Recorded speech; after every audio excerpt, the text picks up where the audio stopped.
కాబట్టి దయచేసి నేను మీ అందరిని కోరేది, మీకు మంచి ఎమ్మెల్యే ఉన్నాడు మాణిక్రావు గారు, ఆయన నాయకత్వంలో మంచిగా పనిచేసి మంచిగా ముందుకు పోయి చాలా చక్కగా మంచి ఫలితాలు భవిష్యత్తులో సాధించాలి.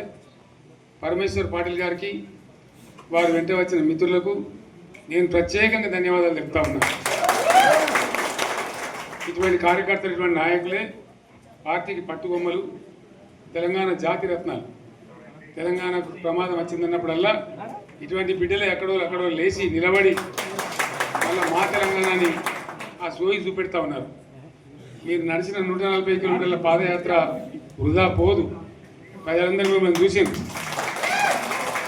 దాంట్లో తోపంట కూడా మీతో ఎంతోమంది మాట్లాడిండ్రు, అడిగిండ్రు మిమ్మల్ని ఎందుకు పాదయాత్ర ఇస్తున్నాయి, మీరు కూడా అందరికి చెప్పిండ్రు. అంతే కదా, మీకు కూడా అర్థమైంది ప్రజలు ఎంత వ్యతిరేకం ఉన్నదని.